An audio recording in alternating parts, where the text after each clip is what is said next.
Will you drop the link to the toolkit in the chat box while I'm going on live?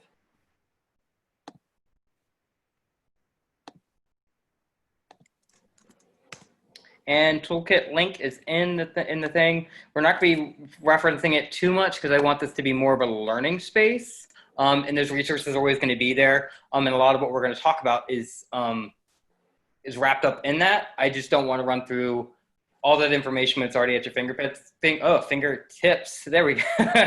It's been a long day. This is your third session today or anything. My third hour-long session, so I'm a little loopy right now. But no, so I want this to be a learning session where we can really dive into it. So just we'll get there for you to peruse, but we're going to be talking a lot, just more nuanced on what this looks like. Yep, hang on just 1 second, and okay. Perfect. So y'all, thank you for joining us today. Today we're going to be talking a lot about unpacking advocacy. Specifically, we're going to be looking at for white people who are in advocacy spaces or thinking about joining up in advocacy spaces, how do you unpack that whiteness and how do you make space for other people and how do you do that in a way that's intentional and doesn't require you to ask Black people, how do you show up? So we wanted to provide some tips and tricks, really dive into kind of what those intersecting identities look like. And Nikki and I are going to start. Nikki, do you want to start with kind of talking a little bit about what our identities are, kind of level set on how we came into this work, and just in general, just create the space of how we came to this work. Yes. So my name is Nikki Zap, Nikola Halcyone Zaporowski, if you want to call me by my full name. I use she, her, hers pronouns. First and foremost, I have 3 screens happening right now. So I have y'all on my computer. I have notes for David and myself on my phone, and then I've got the Facebook Live happening on my iPad over here. So we're both going to be looking into the chat and the Q&A box on Zoom to take your questions and comments, and then I will also be trying to pay attention to the Facebook Live so that I can take questions and comments there. This is being recorded. It will be uploaded to YouTube tomorrow. This is also, it's on Facebook Live, so it will be on Facebook for the rest of the day as well. So please feel free to share. So some of my identities: I am a white, queer, cis woman. I have a chronic pain condition that I acquired at the age of 30. I'm disabled. I use a wheelchair outside of my home, a manual wheelchair. So having acquired a disability as an adult is very different than somebody who lived with a physical disability, mobility issues their entire lives, navigating that. Born, raised Buddhist. My parents are Buddhist. My family's Buddhist. And born and raised poor, but now I would say that I'm lower middle class.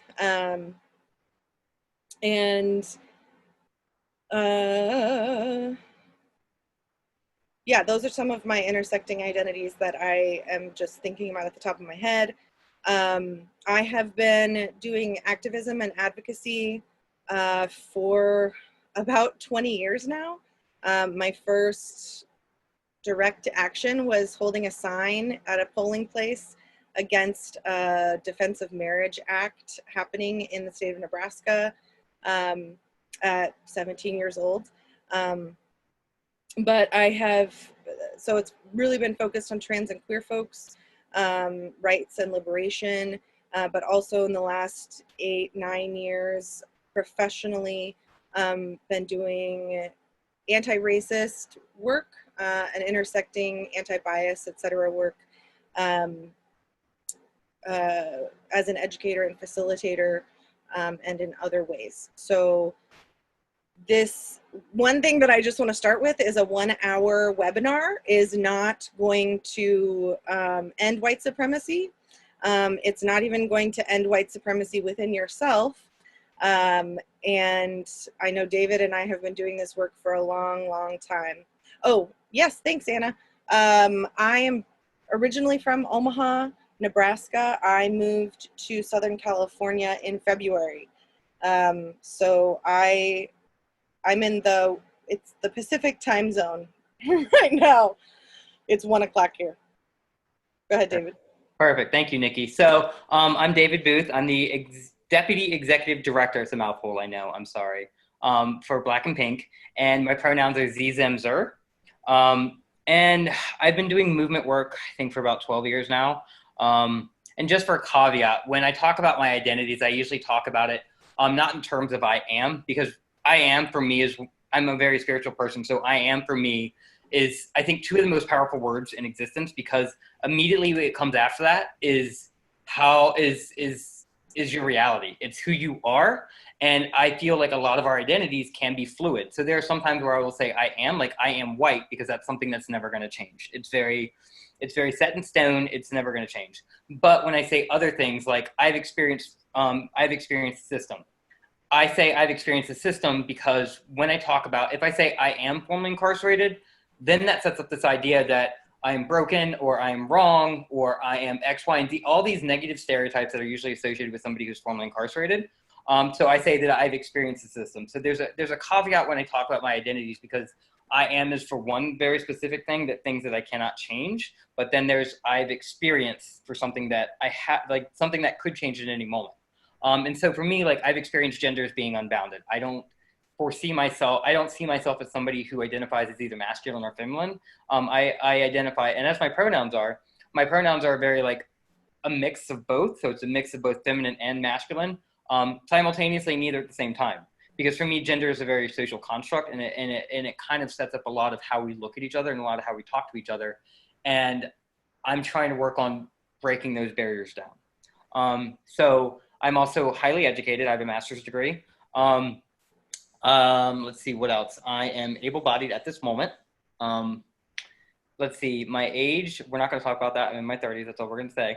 I know I don't look it, but that's cool. My sexual orientation, I'm experiencing being queer is how I put it. I think my orientation might be fluid. We'll see. I don't know. These are all things that I'm literally trying to figure out, because incarceration kind of changed a lot of how I got to experience my identity.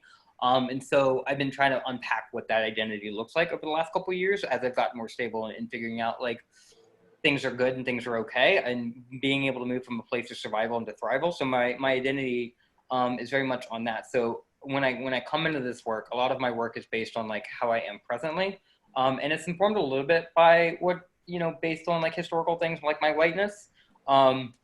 But let's see, both my parents, as you know, oh wait, you might not know that, but both my parents passed away. So parental status, like they passed away right before I got into incarceration. That's another story for another day.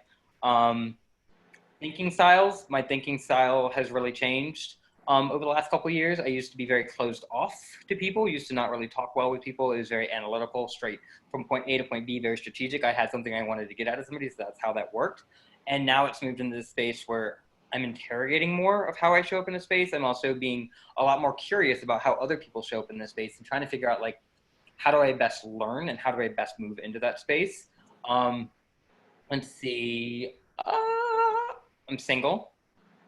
That's great for me because I'm also poly, so I will leave that there. Work background.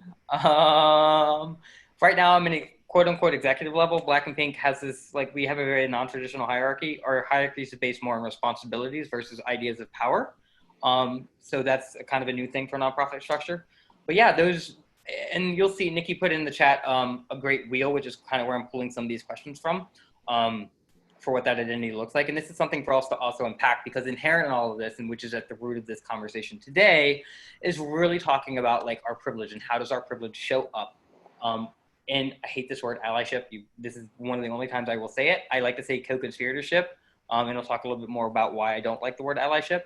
But just before we get into this, like not allyship. Before we get into talking about the privilege piece of this, the toolkit came about this week because we were, my boss, fantastic Black trans individual, Dominic Morgan, is amazing.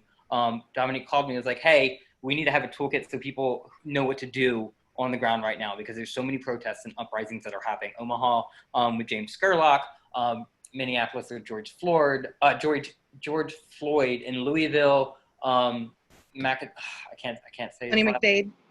The what? Tony McDade. Yeah, and Tony McDade too. Like, and we're just seeing all these uprisings and protests, and people always having conversations like, what do I do? How do I support? How can I do this? And there's so much information everywhere scattered across the internet. And we wanted to be able to create a central space where people could access that information. So that's how this toolkit was born. And all day today, we have been on calls talking through the different sections of it. We talked about court support earlier. We talked about bail support. Those will also be available on YouTube later.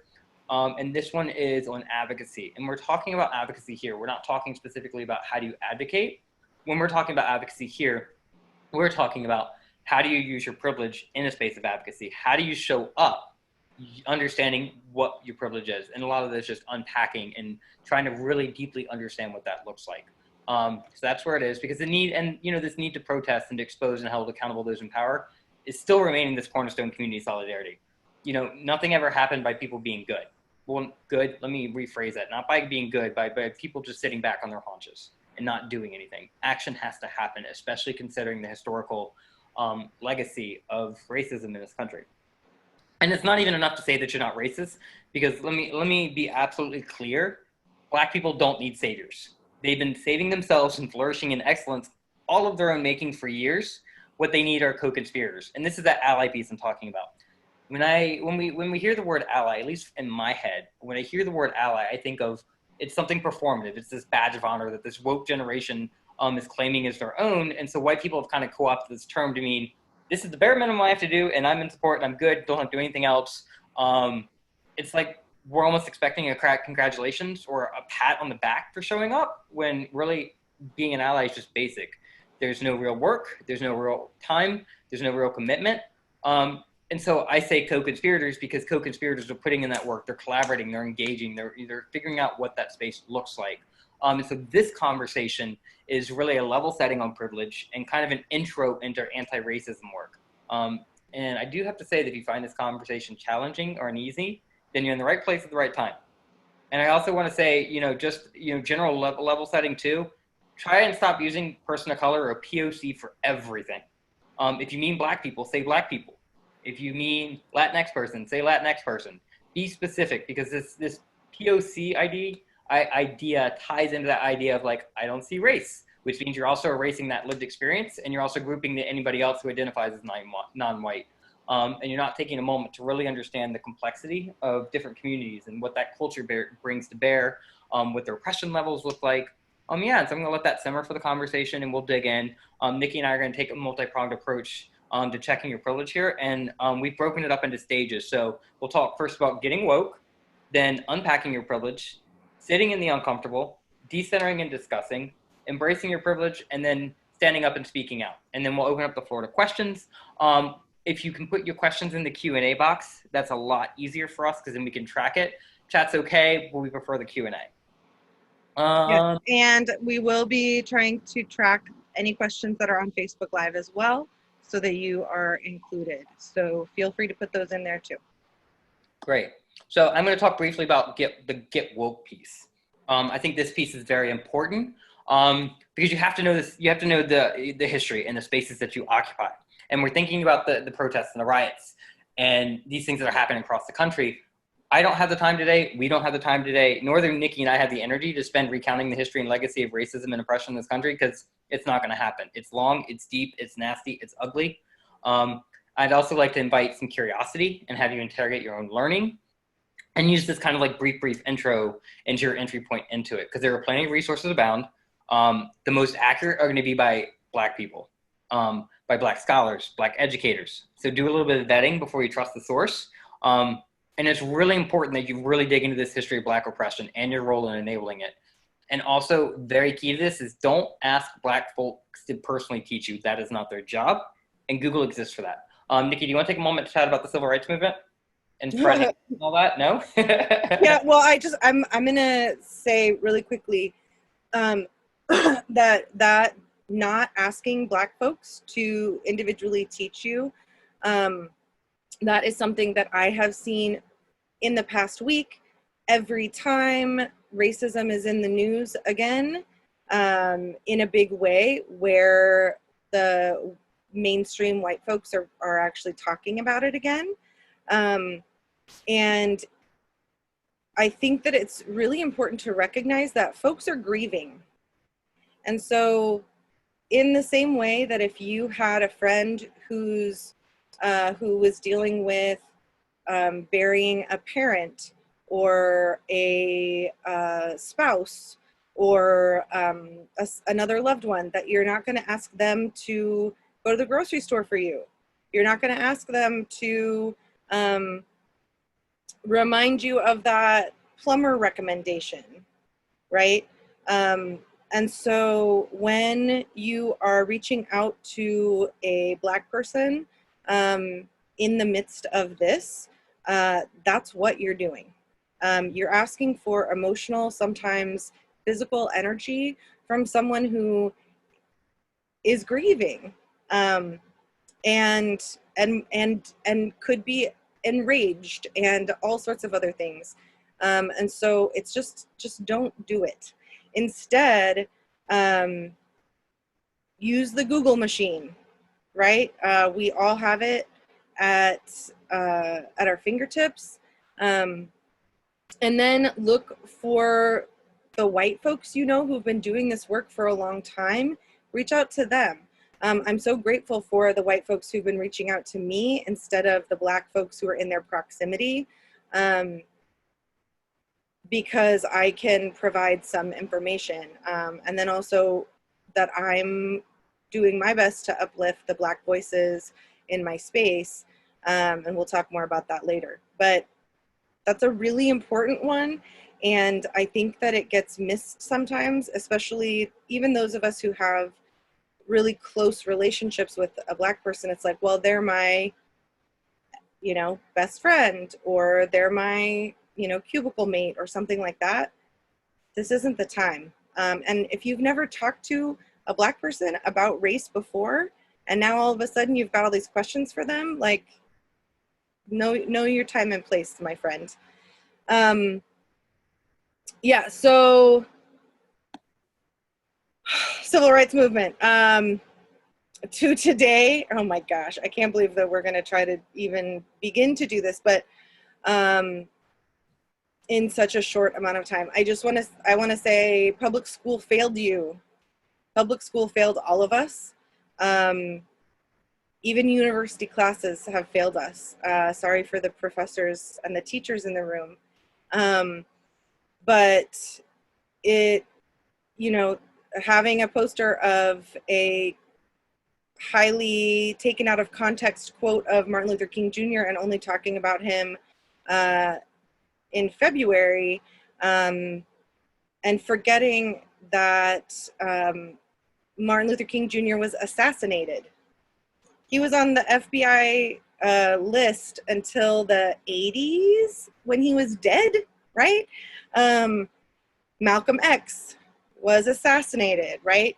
Fred Hampton, which there's a really great Twitter thread that started going around yesterday with some information about Fred Hampton and who he was. Z, I'm going to let you talk a little bit more about him and Medgar Evans. But recognizing that when we say things like, well, Martin Luther King Jr. protested peacefully. You're right. And he was imprisoned multiple times. And so were the people who worked and marched with him. And he was assassinated. And so we have to put that into context. The respectability politics doesn't work. And in these spaces, it's not our job to tell somebody else how to be angry, how to be impassioned, how to do the work that they're trying to do. I'm going to send it over to you. Yeah, and so another name I also want to uplift here too is Bayard Rusted. So Bayard Yeah. Rustin was the one who actually organized the National March on Washington. And the reason why you don't hear a lot about Bayard Rustin is because Bayard, I don't know if he ever identified as gay. I don't want to put that identity in his mouth either. But for a while, because he engaged in same-sex relationships for a long time, he was blackballed. And so a lot of what you hear has been erased unless you start digging into things that are taught outside the high school curriculum. Medgar Evers was also I believe he was in Mississippi, and he was a massive organizer there. Another one assassinated. So what you're seeing now is this is all the black leadership from the civil rights movement. So we're not even talking 60 years ago. This was very recent history, and black leadership is gone. And so when we're talking about these protests, when we're talking about this, you don't see a lot of older leadership because they were all taken from them. They were that generational trauma started, and that generational trauma started way before the 60s too.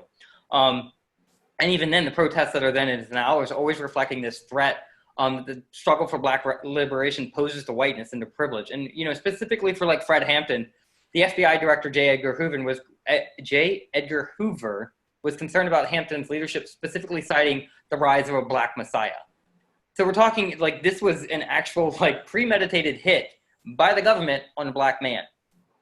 And so we'll just let that sit because this is part of getting woke and realizing that the history you've been taught isn't the history that actually happened.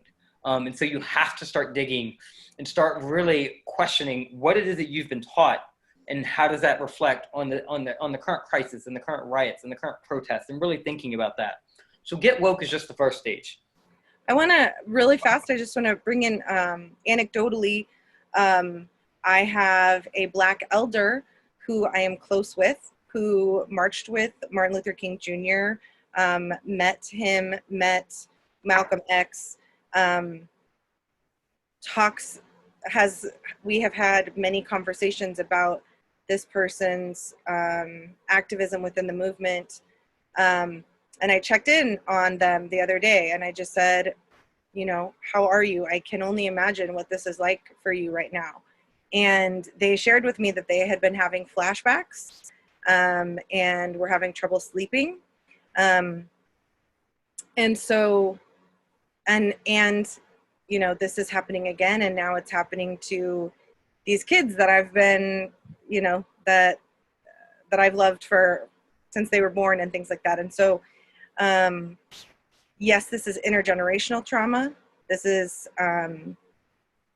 also within folks' lifetimes trauma that folks are dealing with. So yes.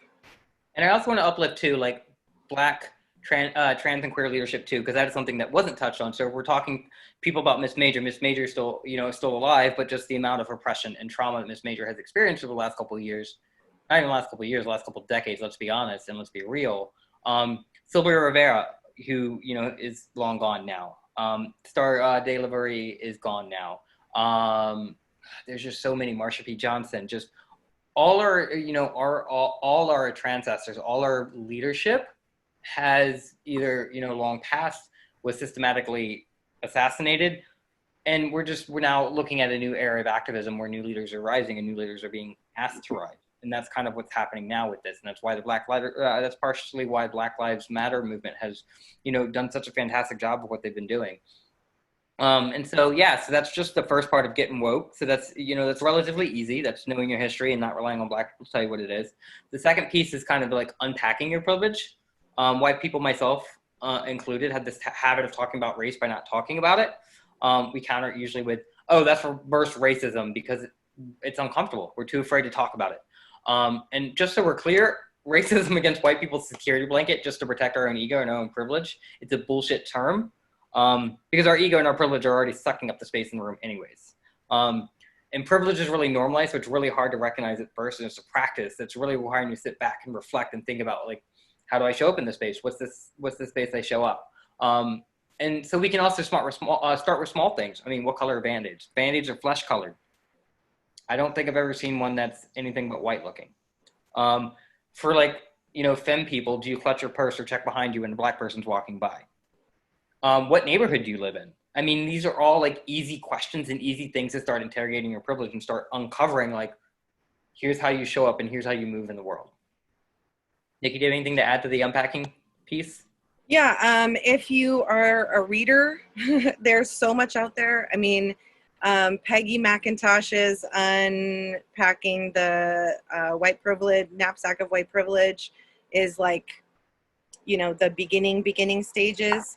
And so that has a great list. There's been a list even that I've seen going around on social media lately that is, that white folks have been sharing about, I can go jogging in my neighborhood and not worry about getting killed, recognizing Ahmaud Arbery.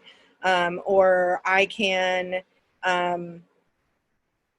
you know, go to a house if my car's broken down and not worry about getting killed, right? Like all these things.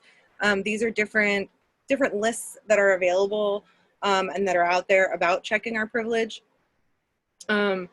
And I think that it's also important to, even those of us who we saw the Peggy McIntosh list 10 years ago, 20 years ago, that we still look back into that every once in a while and recheck our privilege, right?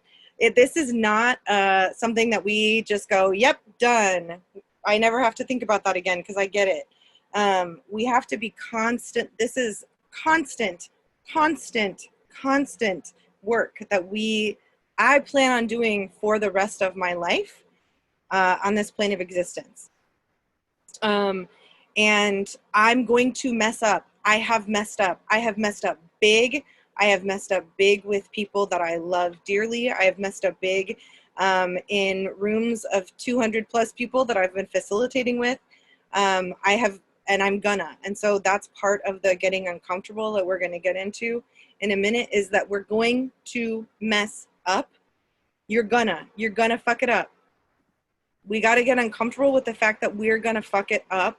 And then when we make that about ourselves and we use our white tears and we say, I'm so sorry, then again, we're making it about ourselves instead of the person that we have hurt, and things like that. Yes, Corwin, I can call the police and not worry about being shot. My ex is a Black man, and we lived together for 4 years. And there were a couple of times that I called the police for, because I was worried about something that was happening in the neighborhood. So many things about that right now, but even when he was sleeping, I would wake him up and I would say, I just want you to know that I called the police because of XYZ thing. And because the fear of waking up and there's a cop on the front porch, right? Thinking about those things all the time. And if you are not in super close proximity with a Black, Indigenous person of color, specifically a Black person, these lists are really good to look into. But there's tons of stuff out there. And thank you to Dan for posting a PDF in the chat. But also you can just Google Peggy McIntosh privilege and they'll pop up. Right. Yeah. And so, and again, just like, you know, we're talking about this being a lifelong process, these stages, while I've broken them into while we've broken them into stages for people to kind of grasp and understand, they're cyclical processes. So that get woke thing could be something that happens like later on down the road too. Like this is going to be something that's just like a lifetime process of learning and unpacking and getting to know, you know, where you stand with your privilege and how that impacts the interactions you have with people. So we talked about getting woke. We talked about unpacking your privilege. The next one is sitting in the uncomfortable. So I'm going to be honest, this is not going to feel so great when you start confronting your privilege. You're going to really start seeing how the world works. I mean, if you're on this call now, you already see that. You already know that just by joining us. And you'll also begin to see like how your silence has contributed to violence. I think MLK was the one that said that there comes a time when silence becomes betrayal. That time is long past. We see that now with everything that's happening. So what I can ask you to do when I say sit in the uncomfortable is sit with that rage, that defensiveness, that anger, the guilt, and just come to terms with it. All the emotions these are all the emotions that are gonna come up as you're unpacking your privilege. And we're not taught to step aside and consider how society is built in white favor. we're not going to be killed for talking on a cell phone. We're not going to be killed for driving. We're not going to be murdered for shopping. We're not going to be murdered for hanging out with our friends. We won't be murdered for fighting for our rights. We won't be murdered just because of the color of our skin, you know. And as white people, we have to really commit to recognizing and addressing that as our privilege. And true, there are going to be moments when you're going to say something that is going to elicit some tension, that's going to, call back some conflict. And what the best advice I can give you for this is, do not get defensive and try to rationalize your explanation. Do not ask a person of color, especially Black people, why that is offensive. Just apologize for the offense and do the work to understand why it's offensive. And don't ask them to explain it, because you're asking them again, well, I've impeded on your identity, so explain to me how I did that. That's not their job. It's your job to unpack why you did it. It's your job to say, I'm sorry, and leave it. Don't put any buts. No, I'm sorry, but, or I'm sorry, and, or I'm sorry is all you have to say, and move on. So interestingly, I just looked over at the Facebook Live, and my dear friend and former work spouse, Emilio Herrera, MSW, new papa, is on, and Emilio and I did this work together as Patches and Wheels for 3 years. We spent almost every day together, and I have learned so much from him, and would not be the person I am without him. And I just want to say I love you.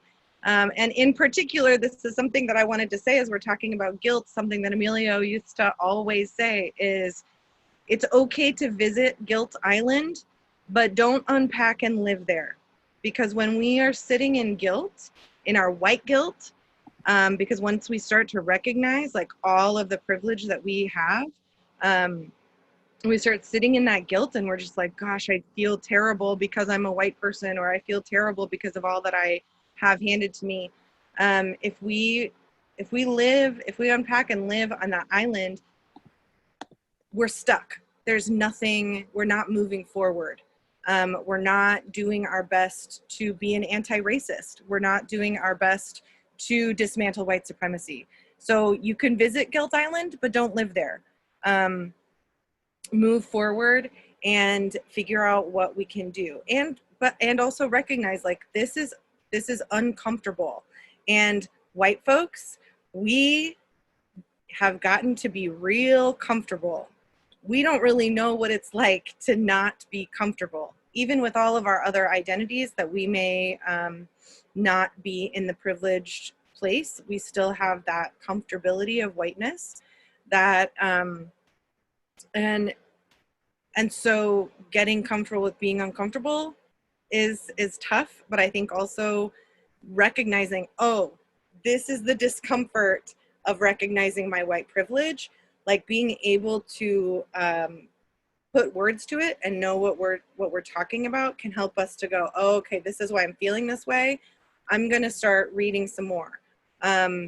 You've got Robin DiAngelo, who's got White Fragility, both the book. She also has a scholarly journal out there that you can Google, as well as several articles that are meant for all of us to read and not just scholarly. She is a white woman. And so recognize that as well. Like, there are some white folks who are doing good work, and we want to be reading from Black folks, from Indigenous folks, from Latinx folks, Asian Pacific Islander folks. Like, we want to be reading from folks of color as well. And also, I want to uplift Corin, because Corin has mentioned in the chat too about this is not new work. And as we said in Get Woke, this is not new work. There have been tons of people, Black people, other people of color, white people have written about this topic through and through and through and through. This is not something that is new to us. We have just been very uncomfortable with getting acquainted with it. And so dig into the research, dig into the, into theory and all that information that's out there, it's out there. That's what Google's for. So dig into that. Corin, thank you for bringing that up again. I appreciate that. And so the next piece, so after that, the next piece too is decentering and discussing. So this is kind of where we can talk a little bit about our identities and figuring out what that looks like. So as a white gender unbound person who presents either as fairly handsome or incredibly pretty most of the time, depending on whether or not I'd one, showered for the week, or two, decided to get out of my sweatpants because COVID's changed my hygienic habits, and I will own that completely. No, Girl, I have seen you both not showered and in sweatpants, and you're still gorgeous, so I don't want to fucking hear about it. that's my privilege to Right? circle that back.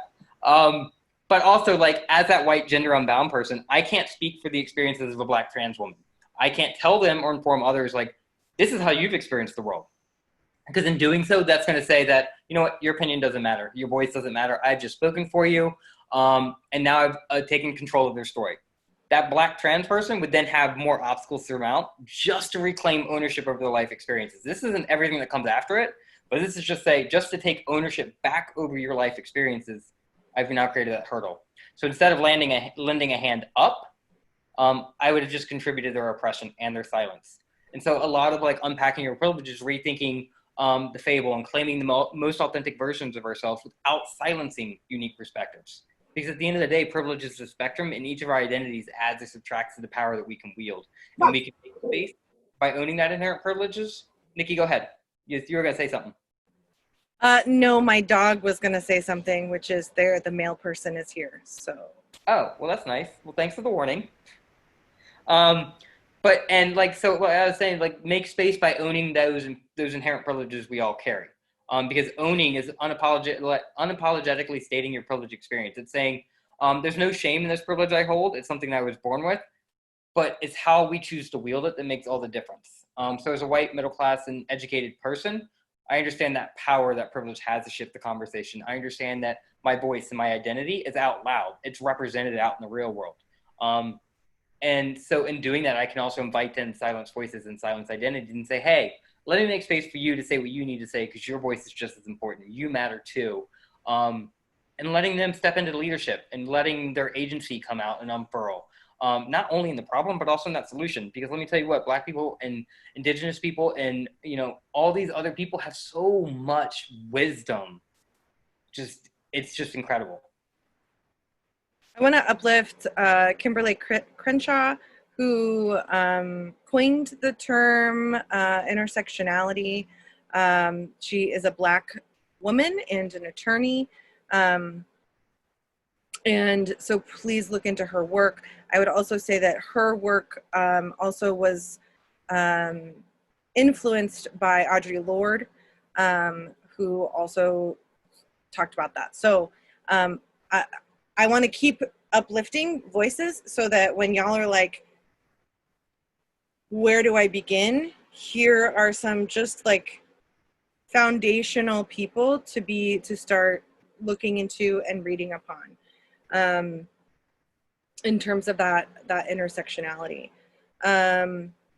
Let's see. I think you're so great. Okay, so I want to talk a little bit more about decentering. This is also an action step, an action item.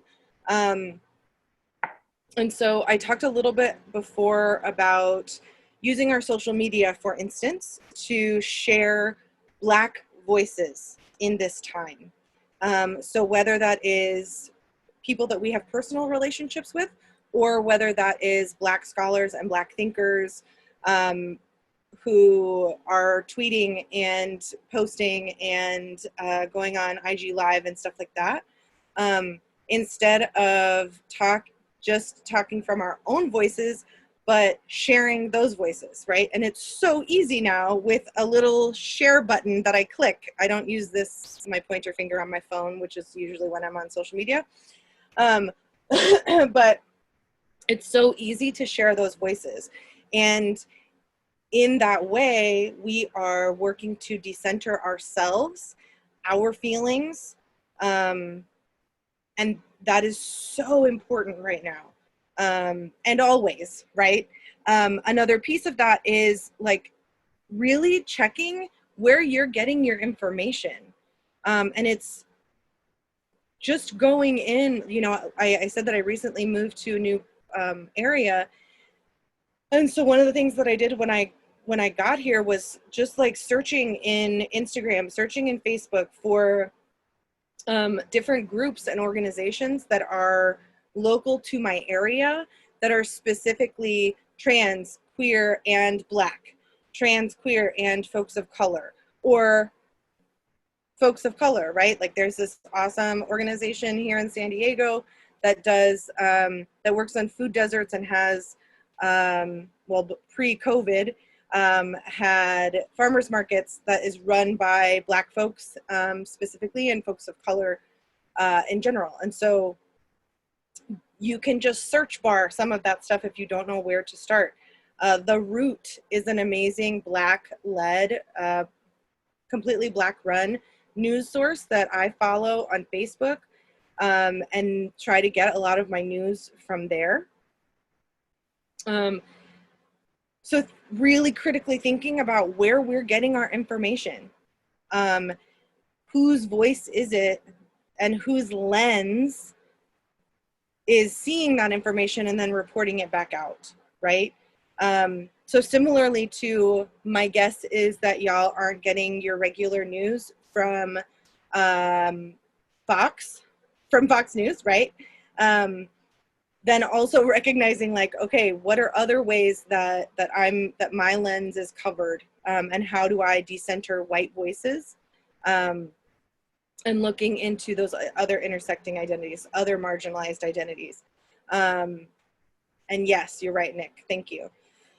And then another big piece of that is, in my experience, there have been so many times where I have been asked to be on a panel, to sit in a space of leaders, to take a job, where I recognized that I would be another white lady.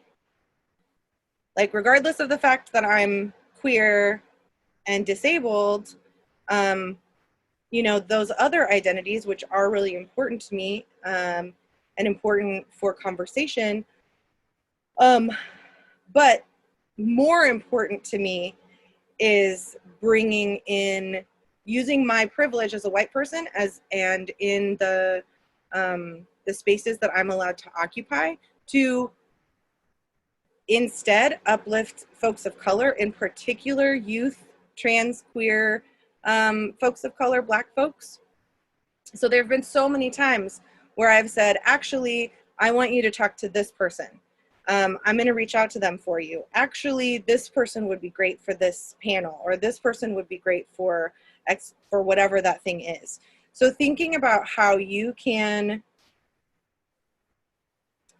decenter yourself as a white person, put that ego in the pocket, as I like to say, and bring somebody else, give somebody else a shot at the table, who has marginalized identities, and in particular is Black, is Indigenous, is a person of color.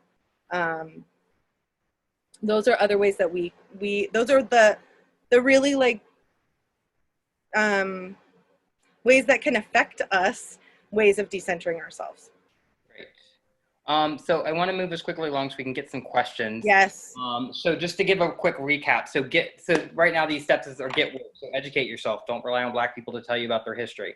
Unpack your privilege. So understanding what space you do and do not occupy. Sit in the uncomfortable. So when those feelings of rage or sadness or anger shows up as you're unpacking your privilege, sit in them. Don't expect other people to unpack them for you. Decenter and discuss. So, you know, decentering yourself and finding resources about privilege outside of your own identity. The next one is embrace privilege, and then we'll do stand up and speak out, and then open the floor for questions. For embrace privilege, I just want to talk real quickly about that one. And then stand up and speak out was more tips and strategies. So for embracing your privilege, this is more about, so if y'all ever work in community spaces and do community agreements, one of my favorite ones is Move Up, Move Up, because it talks about relating to people. And this agreement kind of asks, is there a tendency to speak more or to listen more? It's deceptively simple ask, but it's also challenging us to really think about how do we communicate and engage with other people, because the implicit beauty of Move Up is that it's encouraging us to lean into our vulnerability and grow into a space of learning. And so when we're talking about white privilege, when we're talking about Move Up, that's going to be more about listening more when it comes to privilege, because we already own so much space that only in listening more and taking in more information can we understand what privilege looks like outside of ourselves. And then the last piece is on speak out and stand up. And that's kind of what this toolkit's about. This is kind of like, what's your move today? Because as white people, we're never going to understand the damage caused by racism. It's not our siblings whose lives are taken because of the color of the skin. So we're asking, for us to lean into our compassion and lean into our understanding, because Black people have inherited the trauma of systemic grief because their family have been murdered by white folks for generations. It's also asking, don't put your feelings on your Black friends, your black neighbors, your Black family. They already have enough on their plate. Nikki's talked about this extensively today. They're not here to make you feel comfortable when their bodies are on the line. Also, Black people have been protesting and rioting for decades. If you show up at a riot or a protest, show up with respect, because you are a guest into their pain and trauma. Treat them and their needs with respect. Listen to Black people, hear them, support them. And also, your job at a protest, if you go, is to put your body between the police and Black people, because more uproar and attention will be given if a white person is hurt. That's your privilege. When we're talking about understanding your privilege, that's understanding your privilege. Also, it helps if you admit you benefit from racism and realize that you have the power to change that. I talked a little bit about that earlier. And then the last piece I'd say is that you donate your time, your talent, and your money to on-the-ground Black-led organizations in your community, because they are there.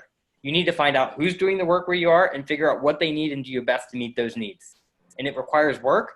And again, this is all about intention. Like, what is your intention when you're showing up in these spaces? What do you want to get out of this, and why?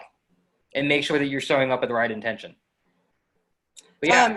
Absolutely. So with that, donating your time, talent, money, etc., taking stock of your resources, right? So maybe I don't have a ton of money or any money to be giving out to organizations. So what are the other resources that you have? Do you have a big following on your gaming YouTube channel? Do you have a bunch of family members who could use some conversation? Do you have Black friends who just need to be checked on? And in that, I want to say, like, really, is this person your friend? Like, have you spoken to them? Have they spoken to you? Have you had a conversation about race before? Otherwise, this is not the time. This isn't a time for you to be like, check, I did something. This is like, no, I actually have a real human-to-human relationship with this person, and I want to check in and make sure that they're okay. So a little caveat there. And then also, there are a ton of lists going around of Black-led organizations, and I was shown one that had an organization on there that was absolutely not a Black-led organization. The executive director is white. The majority, not just the plurality, but the majority of the staff are white. The head of the board is white. The head, the plurality and I believe majority of the board is white.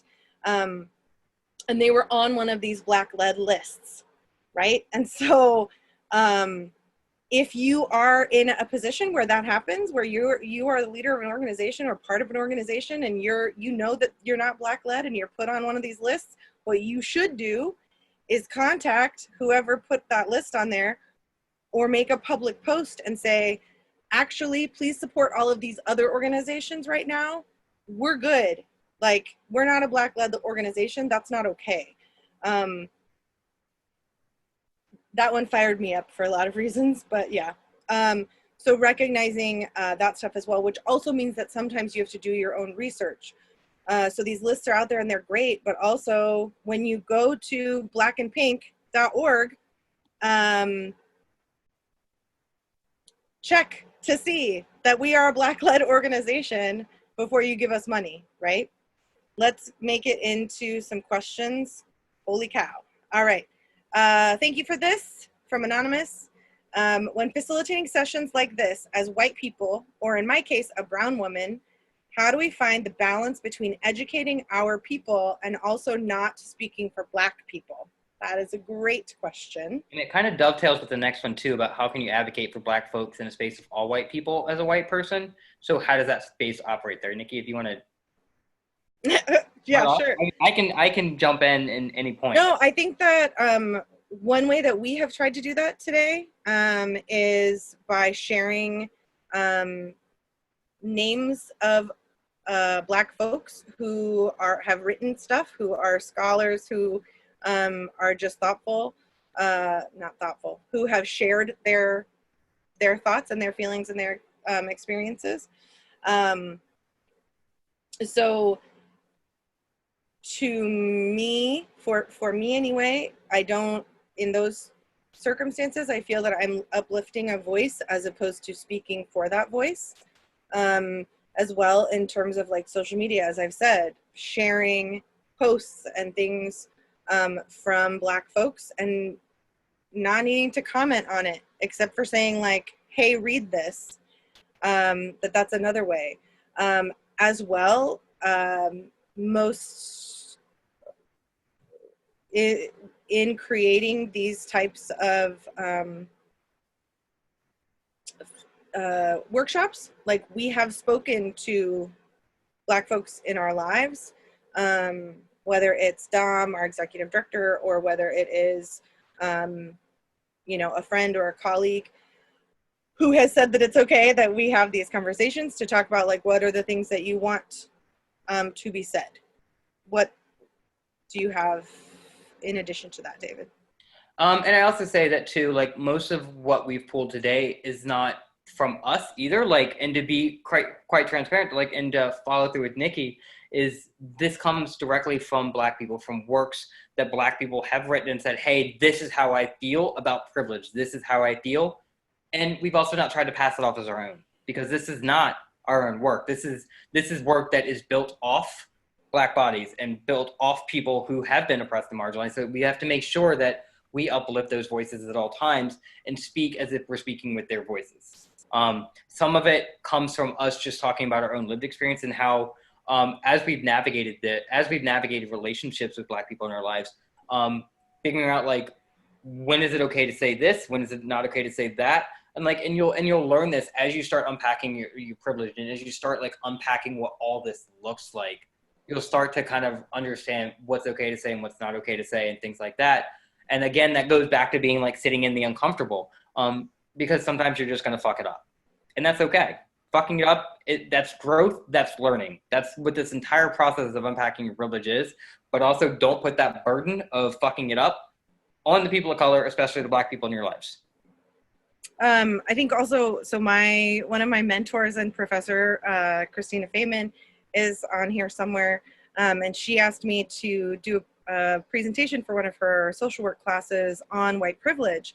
And I was really thinking about how do I want to talk about white privilege. And I know that from my Black friends, from my Indigenous friends, from my friends of color, from my Latinx friends, that when they have been in these situations where all of a sudden the conversation is about white privilege, they are completely left out of the conversation because they don't have white privilege. And so so my thought was, how do I ensure that I'm centering voices of color in these space? And what I ended up doing was asking a bunch of people who have varying identities, both racially, ethnically, and then also in terms of sexual orientation, in terms of class, in terms of ability, to be on a panel and talked to them. And I ended up having some of the students in that class who were, for instance, Karen, Asian American, who were like, this is the first time that I've ever had somebody who mirrored my identity, who was on a panel talking about race. Like, I've never had this experience before. So that's another way, is actually bringing folks into the room, inviting them to be in the room, or saying to someone like, I don't feel comfortable navigating this conversation because I'm a white person. How about you talk to this facilitator? Or if you are in a room, one of the questions was, when I'm in a room that's all white people, how do I have this conversation? I think the first question that I'm going to ask is, why am I in a room with all white people?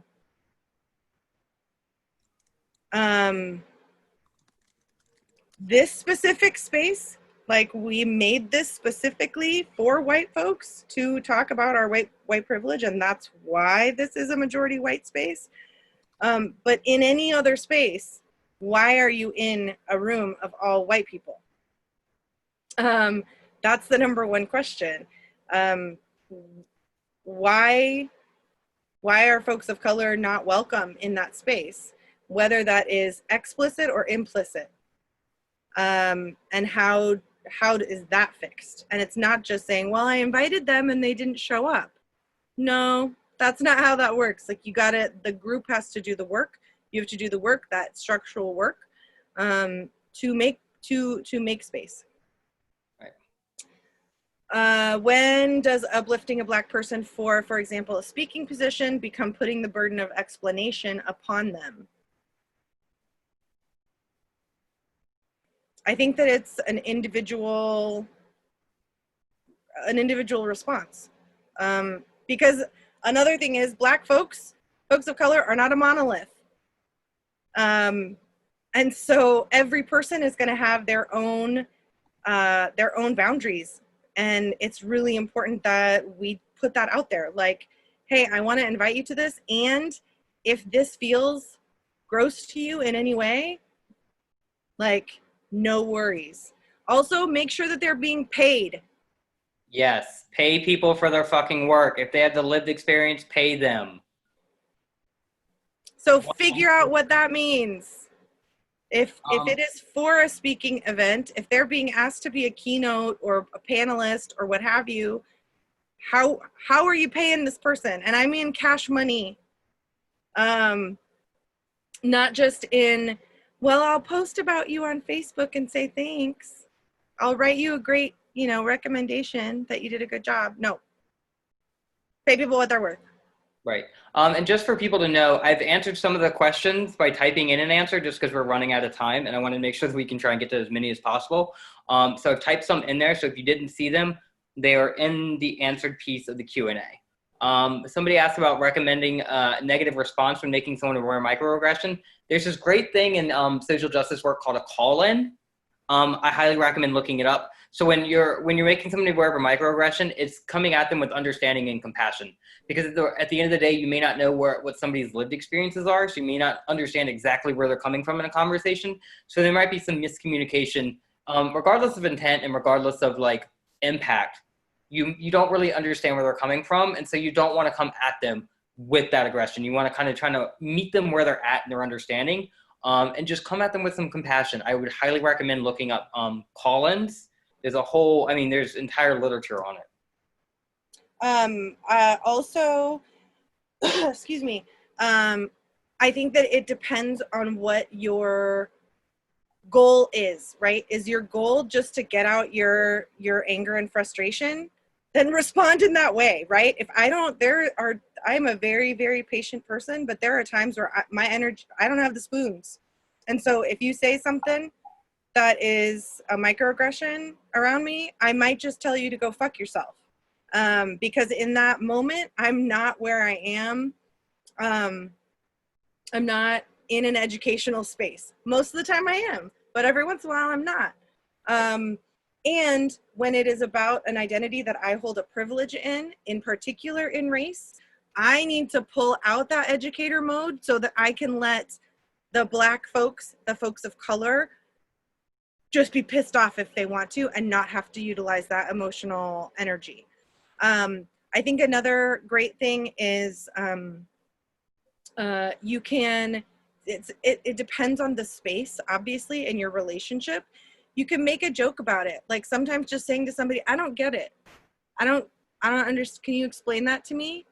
That helps them to unravel it. Sometimes it's pulling somebody aside, whether that's in a DM, whether that is when we get to be in physical space with each other again someday, literally pulling them aside and saying, hey, did you realize that when you said this, there are these implications of that? And that's tough. And a lot of us have been taught that it's not good to be confrontational. But it is good to be confrontational. This has to be constant, every day, all the time work. And in this work, it's working on ourselves and growing. And when we do it the first time, it's really scary. And then when we do it the second time, it's a little less scary. And then we get better and better and more confident on it.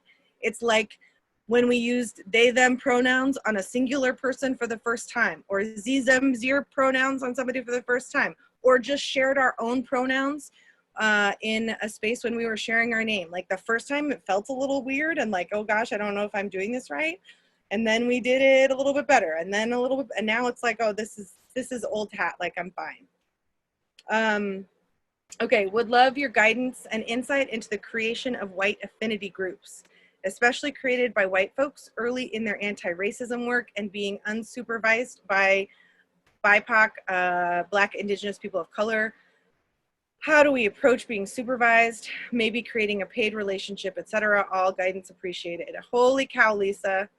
I will say, with that paid relationship, that is really difficult to navigate, because what we see now, especially with a lot of our chapters, is it's really difficult because a lot of times you don't understand the trauma that Black person is carrying into a space. And so putting them into a room with people who don't really understand anti-racism work and checking your privilege puts them at a nexus of trauma and puts them at a nexus of pain. That is not fair to them, and there's no amount of money in the world that's going to be able to pay for them.